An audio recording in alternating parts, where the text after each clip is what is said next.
Hey, and welcome to That Independent Streak. I'm Wendy Campbell, and today we're talking with Andi Munsie. She is the founder and creator of Hey Alexa, Where's My Period? It's a 28-day challenge. Quite frankly, it's an amazing conversation. It is completely different than I think what you're expecting because it was completely different from what I was expecting. But if you've ever wondered how you can intuit yourself a little bit better, maybe give yourself a little bit grace, maybe manage the weight that you might have gained or not gained, or, all the things about your body that just seem kind of off. This could be the conversation for you. In fact, I would venture that after you listen to this conversation, you're probably going to want to share it with the women around you, anyone in your tribe, from your daughters to your granddaughters to, well, quite frankly, all the women in your tribe. So if you want a little more insight into how everything works, this is your conversation. It goes well beyond everything you learned in 8th grade. And if you're a gentleman and you're not sure whether or not you belong here, this could be very helpful. You have a really interesting perspective on things that I think women have been asking themselves for, I don't know, the last few decades. And so I really like to start with the stories. So if you don't mind, I was wondering if you would start with just kind of giving us kind of how you got here today, kind of your process and really where it all started for you. Okay, so if you go back to me in my 20s, I was totally unconscious to my body, to my feminine intuition. And my mum, with my menstrual cycle, told me, you can pop a tampon in and you can go. You can just do everything you want. You can go running, swimming, go with your girlfriends, go out. And so that was just normal for me. And she had irregular periods back then. And so I had irregular periods. I didn't even track them. And then when I was 24, I moved away. I moved overseas. I'm from Australia. I moved to London, and that was start of a awakening process for me, because I was finally away from my mum, who had such a tight I don't know, she was a great mum, but your mums do program you to a certain instance. Mm-hmm. And so that was start of me peeling back the onion layers and starting to find out who I really was. But it wasn't until I was around 32 is when I met my husband. I left the corporate mainstream 9 to 5 office work job and moved to the top of the Philippines to a very tiny fishing village, palm trees. I was learning to surf every day. I didn't have a mirror. I had hardly any luggage, so I had to really feel what I was feeling. And the first book that I attracted into my life back then was by Dr. Leonard Shlain, Sex, Time, Power. And it was about how a woman's menstrual cycle actually gave humanity the concept of time, of past, present, and future. So to all the women listening, I highly recommend you reading that book. It just hit me in the heart. And I had been reading so many spiritual books, and not once had I ever come across anything about the menstrual cycle or the moon being connected or how that even worked. And I'd studied astrology a little bit, so I was kind of around women, and I traveled, I was with women, and not once had we talked about our periods or our menstrual cycles or anything like that. So when I read that book, that hit me in the heart, and I was just like, oh my God, if I'm learning this at 32, how many women don't know this information? And so Truth. from there, I attracted my next book which was by Christine Northrop. It was Women's Bodies, Women's Wisdom. And then I saw a TED Talk by Alisa Vitti, and that just blew my mind about how you actually can change the foods that you eat as you go around the cycle. And because I just love food, and I was just so into experimenting with food at that stage, so that really hit me as well. And then my final book was Miranda Gray, The Optimized Woman. Mm-hmm. And so I then, after that process, and that was a couple of years, I then took a year and went heavily deep into every single phase of my cycle. I decoded it. I listened intuitively to what my body wanted, what my emotions wanted, what I felt like doing, but maybe I didn't actually do it, I would write it all down. And from there, that process, just like, how do I help more women? How do I help more women know this? And so here today, I created the Alexa Where Is My Period 28-day challenge. And that is for women to go to every 4 hormonal changes that they go through. Because if you ask women today, tell me, when I say menstrual cycle, what comes up for you? And they might go painful periods, maybe PMS, Right. or chocolate, cravings. I don't think about it. I don't know. It's an inconvenience. I take birth control. I don't care. I don't Well, want it. I But think in I feel a lot of like, ways, women are kind of programmed early. Like it's not something you talk about. yes. If you have your period, you're very quiet about it. You don't share it with the world, mostly as self-preservation in junior high. You just don't want anybody to know about it, so you keep it very secret. And you're almost raised, okay, you're a little flower, and you're supposed to keep this quiet to yourself, and it's very personal, and you're growing, and that's at least terrifying. When I was a kid, it was terrifying to me. I was like, okay, this is a lot of information. But then even as I was getting older, it like meant so many things that I just wasn't sure I wanted to discuss with anyone, frankly. And then Mm. even when there were doctors, I went to male doctors when I was a young woman. So it was just kind of a, okay, do this, don't do we'll talk about this little detail, and then we'll move on to the next thing. So it was almost like it's almost like a cultural thing to not really engage in the conversations around your period. Mm. I don't Yes, know if and it's then the same our for you, but mothers yeah. and our mothers and our grandmothers have somehow down the line or haven't known this information or forgotten this Right. wisdom, and so they're not passing down any of this. And we're so focused. I read in a forum of this woman who said that my daughter's turned 13, which birth control should I recommend for her? And it's just like, why are you recommending your child at 13 to go straight on birth control? And she was just like, because I did. That's what my mother did for me, and I'm going to do that for my daughter. Right. And it's more for, like, at that age, she was more concerned about irregular periods and acne. And so we just don't know, like, what's real. Like, we get taught about it in sex ed, but it just goes, we don't ground what's happening. Right. And yeah, and we have to take it to the next level, because with all the women that have done the challenge, everyone knows right here, what happens in their body, what's some of the things that are coming up for them. They know that they crave McDonald's every once a month, like, and they know that's their PMS craving. They know certain little things, but this challenge, what it does, it brings it all out into the open, all out into your conscious awareness, and really makes you able to plan your life around every single phase. So Absolutely. So yeah. let's break it down, because I see the chart behind you, and I want to go Mhm. through step by step for anyone who's listening, as opposed to watching. But will you break down the cycle and what each cycle means, and really how we can Yeah, attune to it better? if you want to. So can we agree that we live in cycles? So just think Oh, of the definitely. seasons of the year, winter, spring, summer, and autumn. Oh, sorry. Let's think about the moon phases as well. Like, that goes in a cycle: new, waxing, full, and waning. Right. Let's think about the life cycle of a woman.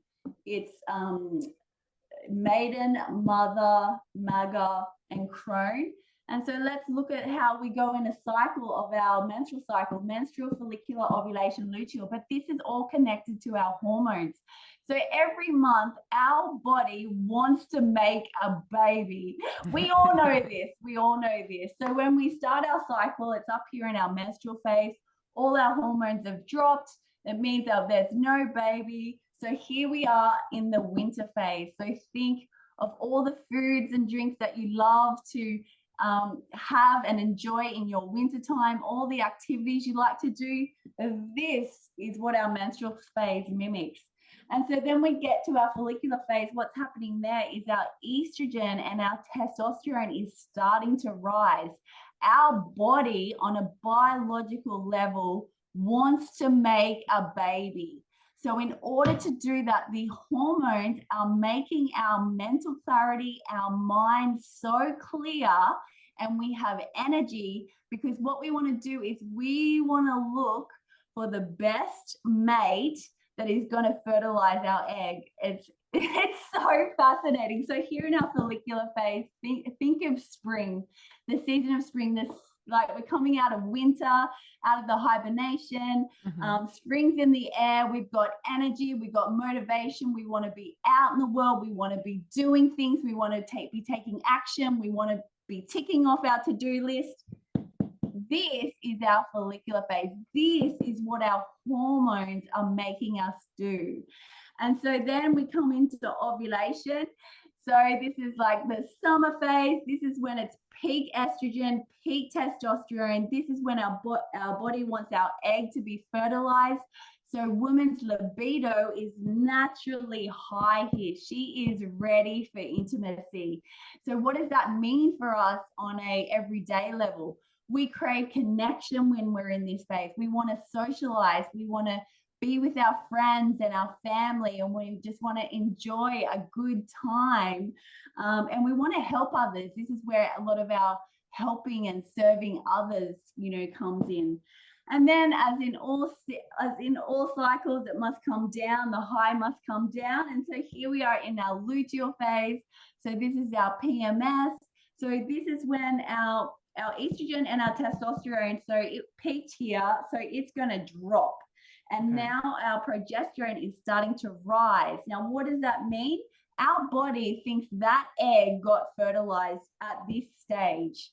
So the egg is buried into the uterus. So what is the body trying to do with all those PMS emotions and things like that? It's trying to protect that egg.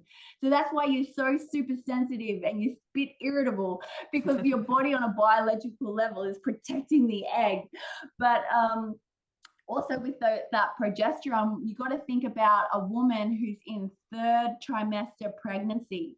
What is she doing at that stage? She's at home, she's nesting. This is the most introvert time. She's getting ready for a baby. She's cooking, she's cleaning, she's nesting. All that is here in our luteal phase. And then our body realizes, the egg didn't get fertilized. Here we go. Let's start again. And all the exact same patterns of behavior and energy and motivation or lack of motivation just continue around and around and around. Yeah, it's fascinating, but when you put it in that perspective, it's obvious. You know what I mean? It's kind of like, well, of course we have our own phases. We're animals by we just are.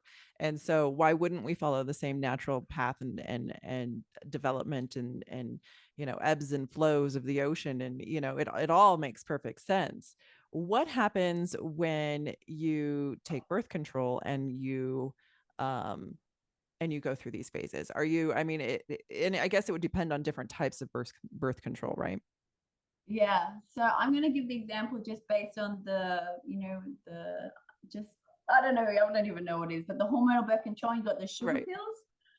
So what happens there is, when you take the sugar pills, it's not actually a real bleed. It's called a withdrawal bleed. It's a withdrawal of hormones, because no egg ever got fertilized. That happens when you have a natural menstrual cycle. And so, and when the uterine lining, releases.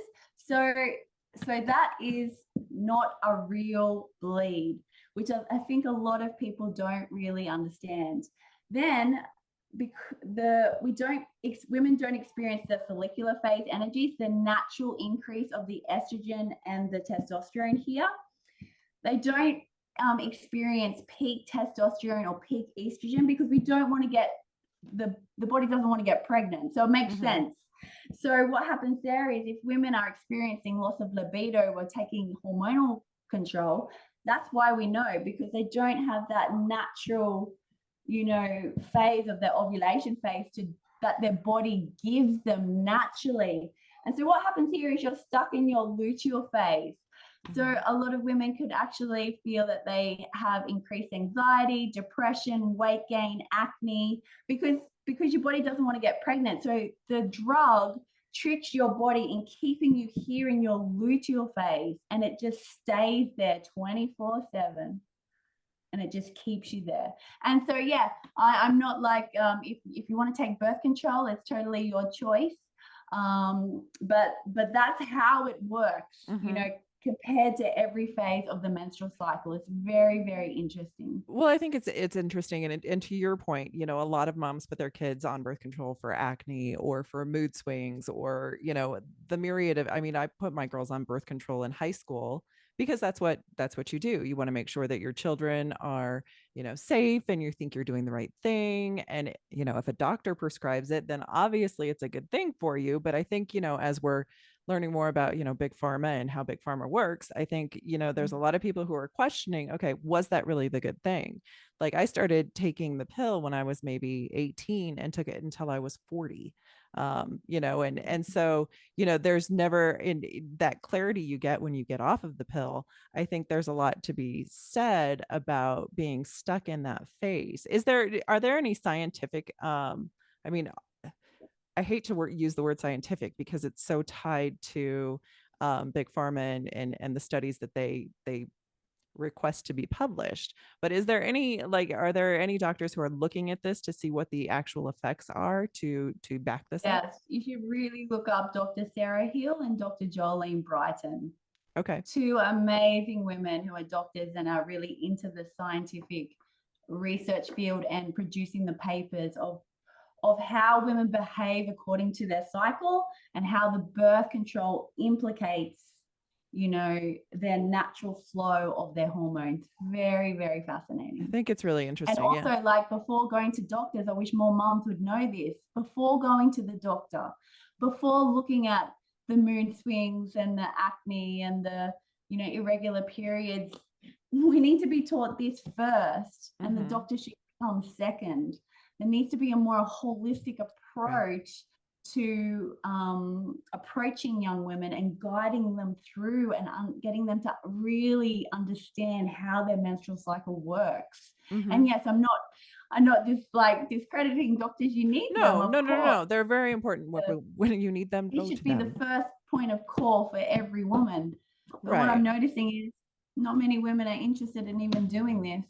They're not really interested, which is unfortunate. I think there's a couple of different things that are playing into that. One is convenience, right? You want to do your things, but you don't necessarily want to get pregnant. There's society push where there's this is what we do, so this is what you do. And then I think there's also that urge, like, we have lost over time the value of the crone and the value of the woman who has that knowledge and shares it with her tribe, right? We're not tribal in the good senses anymore. We're not tribal in that sense of where we've got older women communicating with younger women. We've become more detached. And I think and I'm just adding my input to what you're saying, but when I was younger, I remember feeling very attuned to the moon, right? I could count on my cycle to the moon, and I knew exactly what time of the month my cycle was going to hit, and I knew exactly I could phase it early. But as soon as I went on the pill, that kind of changed things. Obviously I stayed on a cycle, but even when I went off of the pill, like, I'm on an IUD now, I have no idea when my cycle is. I have no idea where I'm at. And my only point of reference is I either get really cranky or I get really snacky. And those are the only two times in the month when I really understand that something's wrong. And it takes me a while to catch on to that because I've almost lost complete control of that. So I'm curious, if there's a way maybe we could, one, push the message, because I think the message is good, and it's maybe stop putting things into your body until you know what they are. But two, really, like, the value of understanding, I don't want to say your flow, but your ebbs and flows of your natural self, to really understand how to listen better. So tell me about. I think Go ahead. So I think culture pushes us to be as equal as men. We're really in that time where women can do everything as men. We're the same, but our hormones are so different. Our hormones are telling us to be in and then to be out, just like the phases of the moon.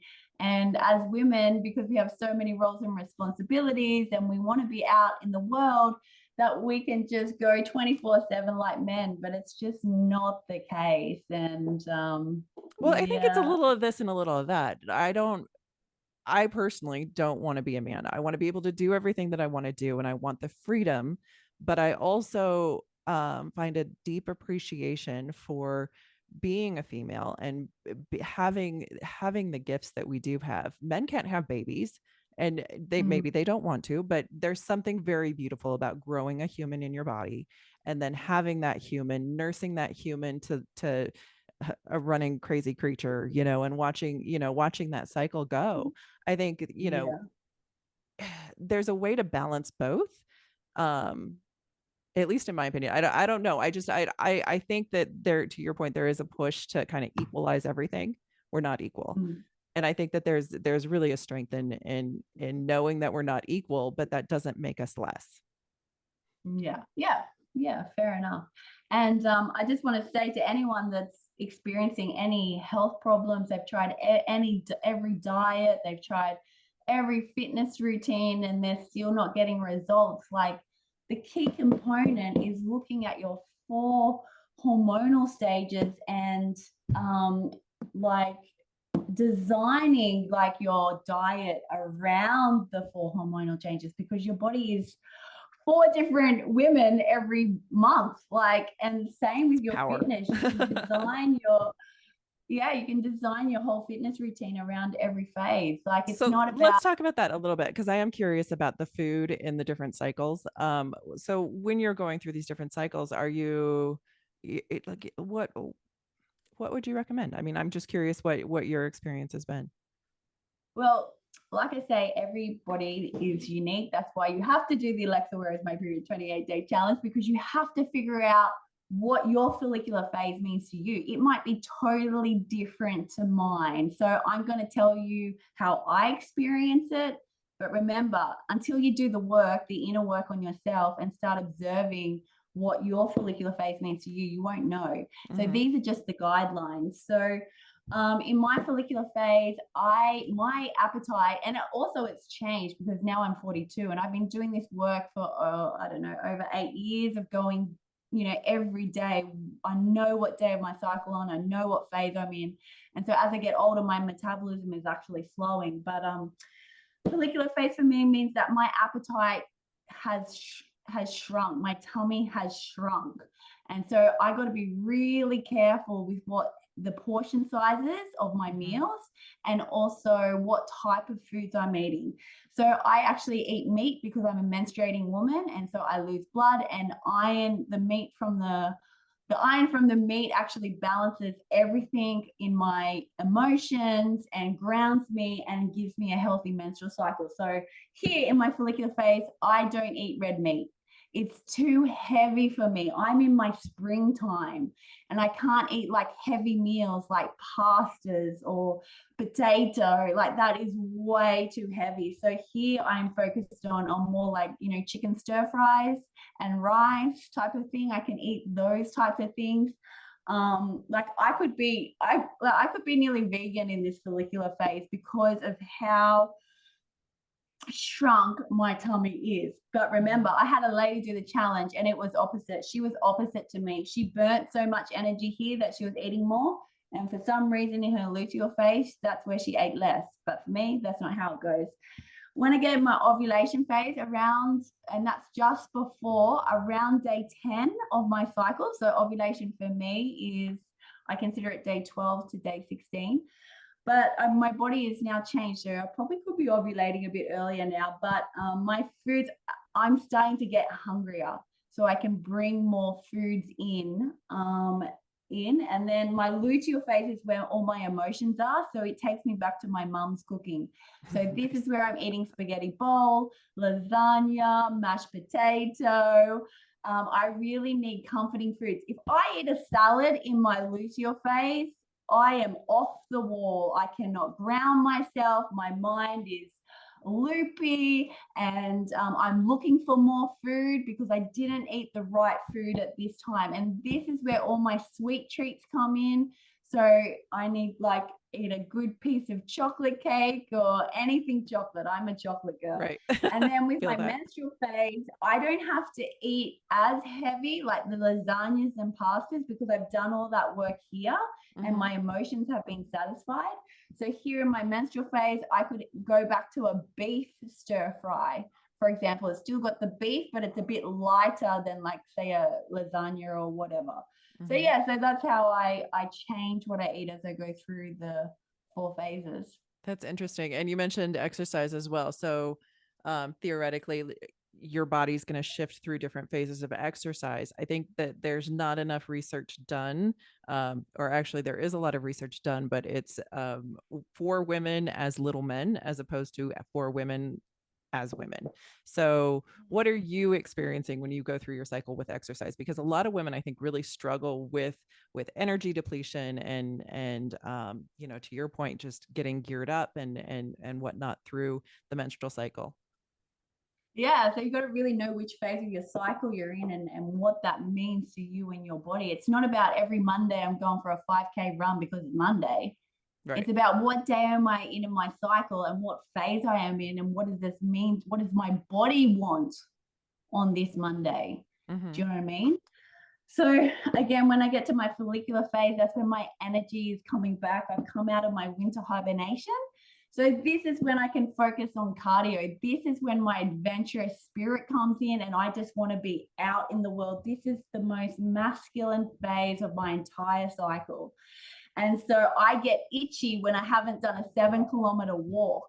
You know, and I need to be exploring and my focus needs to be out in the world. I'm sick of being in the world because I've been in the world for like so long, so nearly 2 weeks.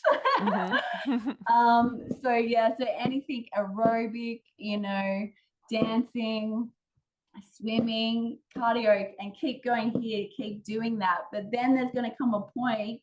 Day 17 is when my hormones drop. I can really feel it. It's when my progesterone rises and my estrogen and my testosterone drop. And so I got to be really like, some of those days I have to take off, or I have to like really do like inner child meditation to really sit with my body and what's going on and my emotions. But then more like Pilates in these phases, and doing like more strength training. And then in my menstrual phase, I don't do anything for the first three days, definitely. Maybe my 4th day, it would be coming back to like walking or something like that. But yeah, really listening to my body and what it needs. So that just gives you a little idea. Yeah, I think it's great. I think it gives really great perspective and it really gives you a point to really start your inner conversation with, right?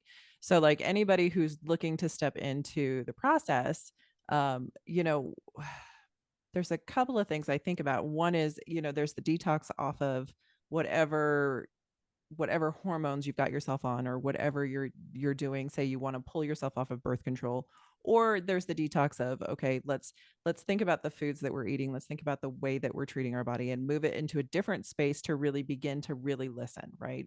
So there's that period where you're gonna kind of cleanse a little bit, right? But to get into your whole process, your book, does it guide you through? How do you work through the whole process? Yep. So my whole process is about you listening to your own cycle. So I've designed it like that. My whole philosophy is all the answers lie within you. I haven't walked your shoes. I haven't had your parents. I haven't had your life experience. I don't know, you know, Right. your body. So, and also I think about this, like if I want to go surfing and I've like listened to this podcast, I've read all the books, I've watched all the videos, but I never once, you know, got the surfboard and paddled out the back and then tried to stand on it and felt the wave and what that felt like. It's same with your menstrual cycle. I know that you have it every single month, but if you're not designing your life around every 4 phases of your cycle, then like you need this. This is your next step in your conscious evolution. So what I do is you get a forecast every day from an app, and it guides you on the energies that you could expect to be feeling, and you become a detective. Once you're committed, and you have set your intention for your next 28 days. That's why it's a challenge, and it has to be 28 days because you have to go through the 4 phases of your menstrual cycle or it won't work. Right. And once you start, you're a curious detective, and that one forecast per day sets the tone for you to start looking at your behaviors, your actions, your reactions, your emotions, what came up, and you start a video diary documentation process. And so that builds and builds and builds and builds. And I'm there guiding you every step of the way. I'm doing video diaries back to you so that you can go deeper into understanding every phase and what the energy could be coming up with. And I'm your biggest cheerleader guiding you through. And then by the end of the 28 days, you're designing your life around every phase and integrating this feminine calendar into your everyday masculine calendar. So tell me, I know people are very results oriented. What kind of results are you seeing? Like the people who are going through it, the women that are going through this process. Obviously it sounds to me like it could be almost life-changing because you're just even listening to yourself is a huge step, but being aware and listening is enormous. So tell me what your clients are seeing. Oh, I just want to say something. There's a good quote. It says, I hear, I forget. I see, I remember. I do, I understand. This is what it's all about. And also, I was so surprised because I talked to a high ticket sales closer, and he does high ticket, like $5,000, coaching courses with high value trainers or teachers. And I told him that my completion rate was 95%. And he was just like, that can't be. He said the average is 30%. And people are paying $5,000 and don't even complete it. And I was just like, this is true. The women are having amazing results because it's the first time that they've actually and it's a one over from writing in your journal. Do you know what I mean? Because this is video diaries, and in a sense it's a self-love challenge as well. So by the time you start it from day 1, by the end of day 28, you fall in love with your voice, how you look, and you showing up as being authentic. And there's also that part of it. So it's gotta be refreshing too, because I mean, like if you tune into yourself, there's a confidence that you get. You know why you're behaving a certain way. You understand why you're feeling sluggish. You understand why you want to eat that giant, the entire cake, frankly. But like, you know what I mean? Like you a lot, I think, again, to the culture that we've built for ourselves, this push to do everything all the time is difficult because our physiological self can't keep up with that. And so to have that confidence of saying, okay, let me give myself some grace during this week and maybe next week, and schedule around it so that you are in your optimum space. It's gotta be rewarding in such a way that you have that energy and that confidence to know that you're at your peak points, right? It's like training, it's training for life, but like it's the same way you train for any sort of competition. You'd still want to know where your strengths and your weaknesses are so you can program around it, and then you can play to it, if you will. Very good. And that's what this is all about. It's seeing your strengths and weaknesses. You just brought it up. Seeing where your strengths and weaknesses and planning your life around it as best you can. So for example, when I get into my follicular phase, that's when I'm like, I communicate with my husband like this and my 5-year-old son. It's just like, okay, I'm in my follicular phase. Let's go. We're adventuring. It's like the 7 kilometers. I got to be out. When I come here, like today I'm actually day 23 and my luteal, my hormones actually dropped today. And I was so blessed that my husband was able to take my 5-year-old, and I had to have a nap during the day. That's my hormones. My body was talking to me so loudly, and I had to have a rest. And and just being able to communicate that and have confidence in your body as a woman. And also I live from the inside out, I live from my body. I live from my feminine intuition. I'm like one with it. I flow with life as it goes out in the world and it goes in. And so my life magically lines up. So I have appointments at the right time. I have events at the right time. I do, you know, everything, because I live from within, just flows naturally. Yeah, it's a game changer. It's like, and with all my spiritual stuff, like I read Eckhart Tolle was my first massive awakening. It was called The Power of Now. And it was the first time when I was 28. I remember I lived in Japan. I was on the train going to Tokyo, reading this book, and it's just like, you have a voice inside of you. And I was like, what? That's Like, who that is. Yeah. and connecting with it. And so that was that first one. But this menstrual cycle for a woman is the next level. I can't tell you. Yeah, no, I think know, it's really great. I also am curious how and it's kind of floating in my head, so bear with me a second. So, you know, we talk a little bit about the intuition that you build and the awareness and really getting in tune. I'm a big believer, and this is the woo side of me, but I'm a big believer that we are all connected. There is like kind of like a cosmic alignment, right? So when you start in tuning yourself, you are in tune to the environment around you. You know, it's not just the astrology and the whatnot. It's really a matter of you are hearing things that are out there and feeling things that are out there that are stronger senses. If you think of like a mountain lioness who is totally aware of her environment to hunt, but is almost stealthy in her environment because she's so aware of it, which makes her so much more powerful. Like to me, like it's like I'm down. I think it's going to be it's an awesome challenge. So where do people find it?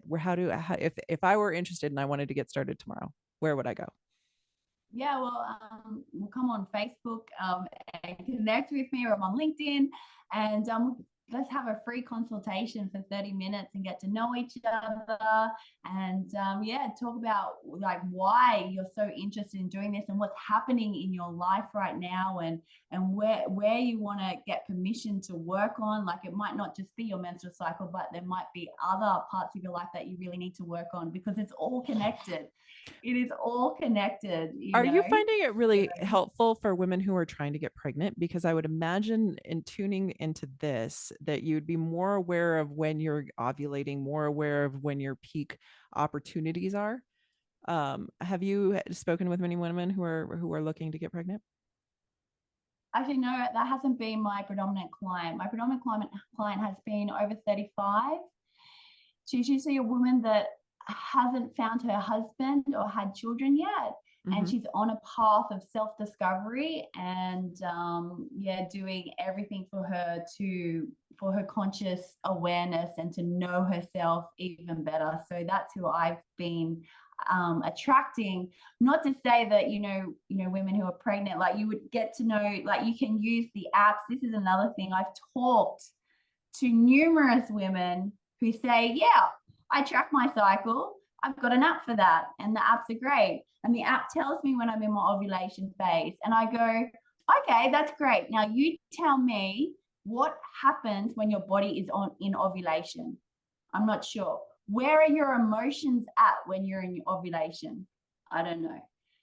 Like, so the app is telling them all these things when they get into these phases. The apps today are brilliant, you know what I mean? But if you haven't connected the dots between the phases and what's happening in your own body, then that's the mismatch. And yeah, so that's why I want to work with every woman, but it depends where they are on their journey. Like, even women coming off birth control, and even women with PMDD, they concentrate so heavily on their PMS emotions, and they forget about every other phase and where they're at, what's happening in this phase for them. Where's their ovulation emotions at? What's happening there? Like, it's an entire cycle. It's not just honed in on one. I would imagine too, So women, and it seems like a lot more women are dealing with it, or maybe we're just recognizing it more, but a lot of depression and a lot of emotional imbalances. I think, even knowing some of this can kind of help you walk through that phase a little bit differently, because again, it's giving you that grace during that period where your body might be shutting down a little bit and you might want to run and you can't. And now you know why. And it's not because you're broken or sad or anything else. Do you notice that your yeah, and then dreams are different? Sorry. my dreams. Yeah, your Did you dreams. say dreams? Yeah, yeah. So I remember when I was going through my cycles, my dreams would get super, super, super intense during my flow. And then as I moved through the different cycles, it would phase in and out. So I'm curious, when you've got total Yeah. control of that, if you're tracking your dreams and whatnot. I haven't been tracking my dreams. That's a no, but I don't know. But that's so interesting. And I can see how, yeah. And you said they're more prevalent here, did you say? Yeah, In in your that metro? phase, and yeah, right, maybe even right before, but that whole phase, they get really intense. Yeah. Oh, wow, that's so interesting because that second book that I read by Christine Northrop, Women's Bodies, Women Wisdom, the piece of information that just blew my mind was here in the follicular and ovulation phases. We're more in our conscious awareness, but when we get here in our luteal and menstrual phases, we really connect more, like more here into the divine spirit, into our connection to God, into the dream world, into the messages that are meant for us. And so, again, it's up to us to go through that journey, because for me, when I'm connected the most is here in my luteal phase. I've created all my business when I was pregnant with my son in Sri Lanka. Not pregnant, before that, sorry. I was on the bed in my luteal phase, just receiving downloads. Hmm. But for other women, it might be their ovulation phase, because that's the manifestation phase. That's when the egg's releasing. So you might be super creative there. And it also might be in your menstrual phase. So that's why you have to go on your own unique journey to see where it peaks and where it falls, Hmm. and also to see the patterns. This is the most important. When you start this journey, it never stops, because you want to see the patterns. So like I said before, day 17, day 19, day 21, day 23, I've got those days in my calendar every Hmm. month of my cycle, because I know that's when I'm going to drop really into myself, and I need time out and I need to rest, Hmm. because I'll just go crazy. So there's patterns to your behavior. One that's really coming out, another one in my luteal phase, is just before my period, I find myself up at night and I feel like I haven't had enough alone time, and I just need that time for myself. So I might be, listening to podcasts or watching movies or connecting with God, or so That's that has fascinating. happened like only this year. It's been very, very interesting to notice that pattern. That's Yeah. extremely interesting. So I have a lot of friends. I'm 50. So a lot of my friends are kind of in that pre-menopausal, post-menopausal, menopausal phase, right? Working through it. I think some of us, I don't know, because again, I'm on an IUD, but like I think you go through a different kind of shift as you start changing. Mhm. Have you noticed, you mentioned some of your clients are older, how much older, and have you worked with anyone who's going through that phase to kind of help them kind of gauge that as well? Well, I've worked with menopausal women and postmenopausal women. Hmm. So what happens there is, if we go back to the caveman times when women were so connected to the earth and to the natural moonlight, and we lived in tribes, women would notice that they would all bleed under the new moon. And then they would count the number of days from one new moon to the next, and that was 29.5 days. They would then notice that when their energy came back, it was at the waxing moon. When they were ready for intimacy and to make a baby and to relax and enjoy them time and socialize, it was the full moon. And then the waning moon was when they started to do more house cleaning, like both physically and spiritually, and then the cycle would continue. So with menopausal women, or postmenopausal women, that's the natural cycle that we tap into. So we want to hit that, back of the brain, innate cycle that's in every woman, and that they still hold a lot of wisdom in their womb. Like, think of when someone gets an arm amputated, like they still have sensation there. And I feel the same with women in menopause or postmenopausal. So that's the moon cycle that we would follow. That's the cycle that you would follow. So you'd start the challenge on a new moon, and then you'd go and see what comes up for you as we go through the waxing moon, the full moon, and the waning moon. And so, yeah, that's how you do it. That's fascinating. So you bring up an interesting point, and I noticed it when I was in college, where you collect a number of women together and they start to sync, right? And so you can make your jokes about it, but women start to sync and they get in that flow and they get in that pace and that pattern. And then when you separate, it's interesting to me that women kind of change and shift out of that pattern, despite the fact that when we're in close proximity to each other, we definitely sync. So have you done any research, or are you like, I'm curious why we do that, why we would not stay on the same pattern and all sync at the same time all the time? Yeah, I've got no answers to that. I don't know. I haven't. All I know is that that's what women used to do, and I even hear with like girlfriends living together that still happens. Mothers and daughters, that just happens. So I haven't really. I just thought, yep, that's what happens. I haven't actually looked more into it. I was just like, yep, that's just a fact for me. Yeah, just fascinated. Fascinating. I'm gonna have to look that up now that you've asked me. Yeah, I mean, it's fun. I think I like I think the interchange of ideas is really great, because it does, like, I'm going to walk away from this. I'm going to go read 3 books. I'm probably going to go do some more research. I may go take out my IUD, and then I'm going to start tracking all of the things, because I think there's power. There really is this strength and power. And I think, I don't want to say we're dissuaded from finding that power, but the whole notion of being the weaker sex is the hogwash. I mean, there's so much strength once you do tap into all of that, because we will allow ourselves the awareness of being that in tune, where that it affects how we communicate, it affects our children, and it affects the entire like engagement of life. So it's interesting to me. Yeah, and what do you want your daughters to know about this as well? Right. And my daughters are much older. In fact, one of my daughters is, working on her second child. So, but it is interesting, because I think, the more we can reclaim some of that ancient knowledge that, the old wives knew, and re-engage with it, I think we can share that with our children and really guide them through maybe a different experience that might actually be a lot better than a lot of the craziness that's in the world right now. So I think it's really and you're good, going into that MAGA role, the wise woman role. So I'm so glad that you received this information and that you'll be able to guide other women, through it. Like, even if it's bringing it up in conversation or whatever it means, but you have that now to be able to pass on when it's the right time. So Absolutely. Yeah, that's amazing. Absolutely. Is there anything that I didn't ask you that I should have? Anything else that you'd like to share with us?